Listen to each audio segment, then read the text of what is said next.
Eh bien, bienvenue pour cette édition, cette seconde édition des Rencontres Galactiques, deuxième session. Nous sommes très très heureux de vous accueillir et j'espère vraiment que vous allez vivre ici un moment exceptionnel. Il y a 2 personnes pour accepter les informations qui vont être données sur ces programmes spatiaux secrets. Il faut connaître un peu la base et donc je pense que beaucoup de personnes qui peuvent débuter dans l'ufologie, ils vont là, si on prend directement les informations que donne Jean-Charles Moyen, David Rousseau, on dit que des groupes militaires secrets disposent d'engins à antigravité qui peuvent faire plusieurs centaines de mètres de long. Ça paraît complètement dingue, complètement incroyable, et pourtant c'est la réalité. Et cette réalité a été cachée. C'est le plus grand secret militaire. Et donc, des engins ont été développés à partir des années 50. Et tout ça, c'est au moins aux États-Unis. Et ça a été expliqué par le père, ici, des programmes spatiaux secrets, qui s'appelle William Tompkins. Donc, dans ce livre, Selected by Extraterrestrials, c'est un livre extraordinaire, mais qui est uniquement en anglais. Et aujourd'hui, il y a aussi un second livre, là, de Michael Salla. Donc, Michael Salla a sorti déjà 7 livres pour expliquer les programmes spatiaux secrets, puis 2 livres supplémentaires, là, pour expliquer maintenant toutes les informations extraordinaires de la collaboration entre nos amis de la Fédération Galactique et ce qui s'appelle l'Alliance Terrestre autour de ces programmes spatiaux secrets, qui sont là plus la partie positive. Et donc, William Tompkins, lui, a été le fondateur vraiment pour la mise en place de ces programmes dès les années 50 pour aboutir aujourd'hui à ces vaisseaux, de toute façon, qui voyagent dans l'espace profond et qui sont là pour défendre l'ennemi qui est les forces de l'ombre. Et ces forces de l'ombre ont pu se développer dès les années au début de 1920-1930, où qui avait contacté en fait Maria Orsic, qui était médium, ou qui a reçu des informations, des messages, comment développer des engins à antigravité. Et ces engins ont été développés, les premiers prototypes ont pu être développés sous l'Allemagne nazie, et ce qui a donné naissance après à la Dark Fleet. Ah oui, je voulais dire donc ce livre, pour comprendre tout ça, donc dans des livres en français, donc le meilleur livre, dans tous les livres de Michael Salla, celui qui reprend les informations de William Tompkins, c'est le tome 2, et vraiment est une très très bonne synthèse et une enquête pour vérifier les dires de William Tompkins, et à partir de retrouver les informations grâce au Freedom of Information Act, et vraiment confirmer que toutes les informations données par William Tompkins sont véridiques. Et donc là, je conseille, pour ceux qui vont vraiment avoir du mal à accepter que ce soit possible d'avoir des vaisseaux aussi gigantesques faits par la technologie développée sur Terre, je conseille le tome 2 de la série des programmes spatiaux secrets en français, disponible en français.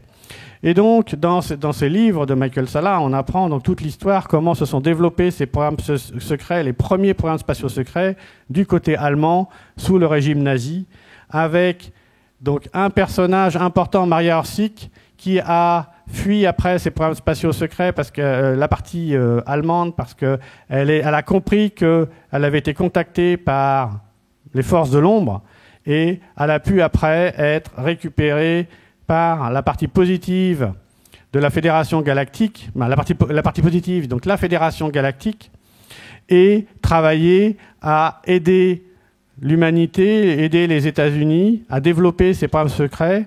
Et en fait, Maria Orsic était la secrétaire de William Tompkins, et c'est elle qui lui donnait en fait toutes les infos. Et dans cet environnement avec William Tompkins, chez Douglas, elle s'appelait Jessica, mais c'était la même personne. Sachant que le temps pour eux se déroule beaucoup plus lentement ou différemment. Et donc, avec plus de 30 ans d'écart, Maria Orsic Jessica a d'abord travaillé côté allemand, puis après côté américain chez Douglas. Mais nous avons eu la confirmation très récente par Toran lui-même que c'était bien la même personne. Ça, c'est une info qu'il a donnée il y a à peu près une semaine. Début de semaine, lundi dernier ou dimanche dernier. Que l'information a été relayée par Elena la semaine dernière. Et donc, à propos de ces programmes secrets aussi, j'ai une anecdote à raconter. Dans l'ufologie française, il y a un témoin très médiatique, très connu, le colonel Jack Crean, qui lui avait vu un engin en 1973. Et j'ai demandé à Elena, mais est-ce que on aurait des informations de la Fédération Galactique? Est-ce qu'il saurait nous dire qu'a vu le colonel Jack Crean? Eh bien, j'ai demandé à Elena ce qu'il avait vu, et Elena a pu me faire, elle a demandé à Toran, j'étais sur Facebook, elle me dit, attends, je demande à Toran. Et puis, oui, c'est bon, il cherche dans la base de données. Il a trouvé, il y a eu un vaisseau ce jour-là au nord de la France, un cigare, et 2 boules lumineuses au sud de la France. Je dis, non, c'est un cigare. Et donc, Toran a passé à Elena le dessin, il a expliqué, donc c'est les informations, donc slide suivant.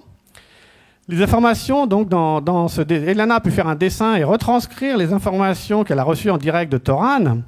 Et après ce cadre, eh bien, je l'ai remis à Jack Crean pour ses 80 ans. C'était donc en février dernier. Et donc, j'ai eu l'honneur d'aller chez Jack pour ses 80 ans, lui remettre ce cadeau. Et donc là, on apprend de Toran que le vaisseau qu'a vu Jack Crean ce jour-là, eh bien, c'était un gros vaisseau cargo et qu'il existe 2 modèles dans la Fédération. C'est un transporteur d'OVNI, en fait, d'engins antigravité, de scout ship, de navettes. Et donc, avec des fenêtres, et chaque côté, il y a des fenêtres triangulaires, ou à peu près triangulaires, avec soit la pointe en haut, soit la pointe en bas. Et donc, il nous dit que c'était un cargo transporteur d'engins, de navettes, et vu au nord-est de la France, près de la frontière belge, et que cet engin se dirigeait vers une base secrète en Belgique, exécutant des programmes secrets. Et ça, c'est dans les années 70. Donc là, on a encore une confirmation que ces programmes secrets étaient déjà en place dès les années 70. Et que cet engin était piloté par le personnel de la Galactic Federation of Worlds, donc la Fédération Galactique des Mondes. Avec 2 modèles, donc le modèle à 12 fenêtres et à 16 fenêtres, et est capable de transporter différents types d'engins. Et donc, je vais demander à colonel Jack Crean, de venir sur scène pour raconter cette rencontre. Donc, immense merci à Jack Crean de nous avoir fait l'honneur d'être ici pour cette seconde session.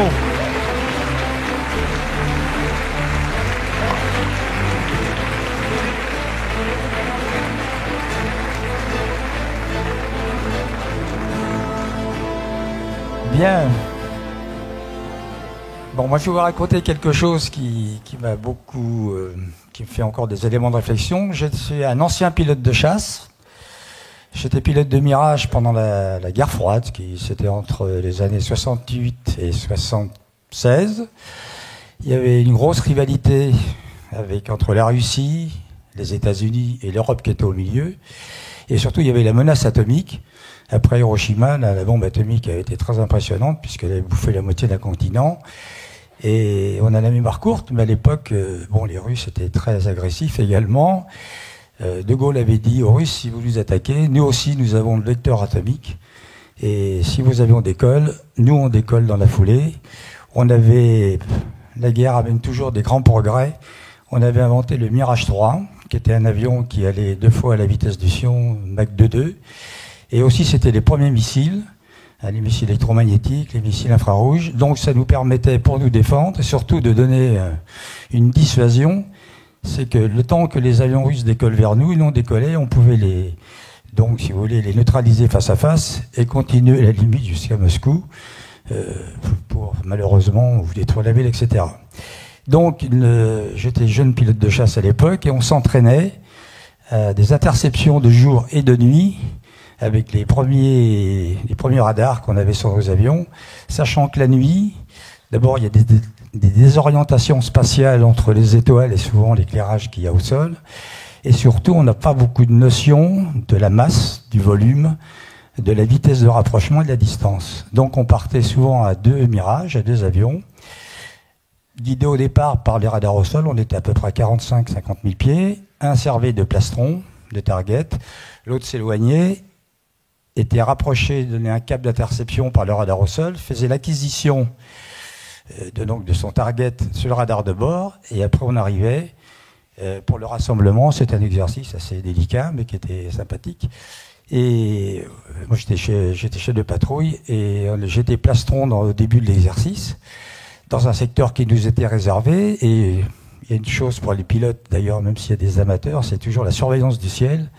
Que ce soit en temps de paix ou en temps de guerre, c'est toujours l'avion que vous n'avez pas vu qui peut vous envoyer tapis, parce qu'une collision en vol, c'est toujours un caractère définitif.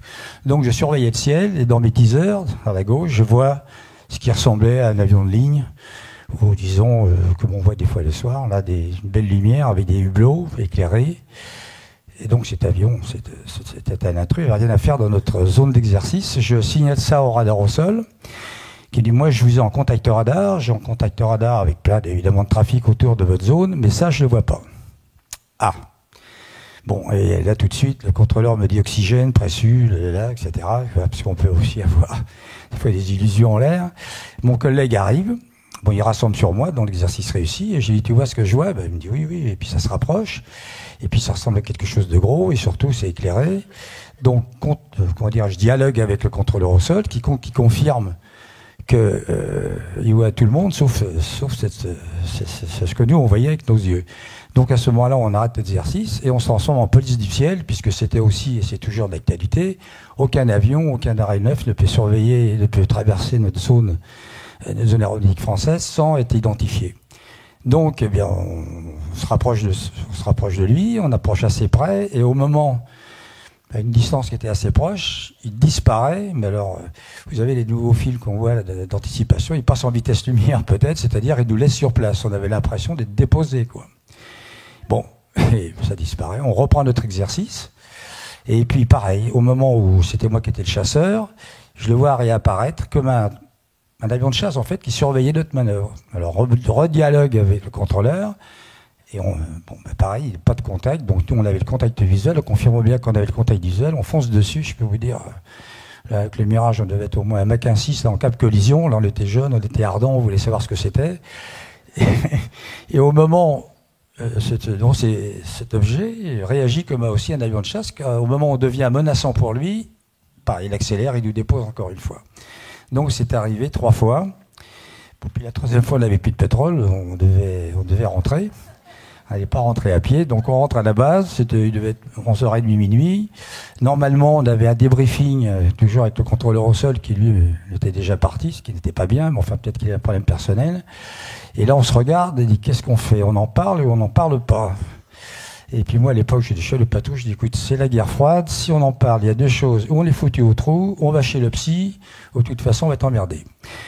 Et à l'époque, on aimait bien voler, on a dit, bon, on verra bien demain matin si on nous pose des questions. En fait, rien. Des fois, c'est souvent dans les périodes les plus délicates où il y a des événements les plus intéressants. Là, on a l'impression que tout le monde fait la sourde oreille, c'est pas la peine d'en parler.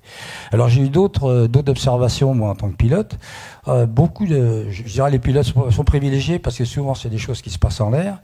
Donc, il y a énormément d'observations. J'en ai vu d'autres, mais celle-là, elle m'impliquait particulièrement parce que j'étais en contact avec quelque chose qui m'intrigue toujours, quoi.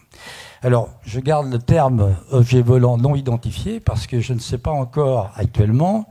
Je suis toujours dans l'aviation, je suis toujours un peu dans le coup, et je ne vois pas encore de constructeur qui ait été capable sur notre planète de faire des aéronefs qui se déplacent avec, des telles possibilités, des telles performances. Voilà. Bon, c'était donc, si vous voulez, ça confirme un peu que plein d'autres choses existent dans l'espace, qu'il y a d'autres dimensions, je dirais, de puissance, de conscience, etc. Et là, aujourd'hui, je peux vous dire que là, il y a un égrégore qui est redoutable. Voilà. Et que...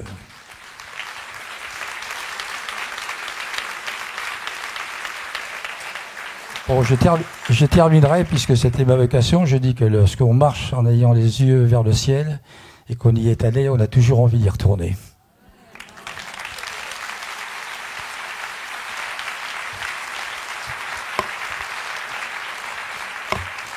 Et je vous souhaite une bonne suite, parce que la suite va être aussi intéressante.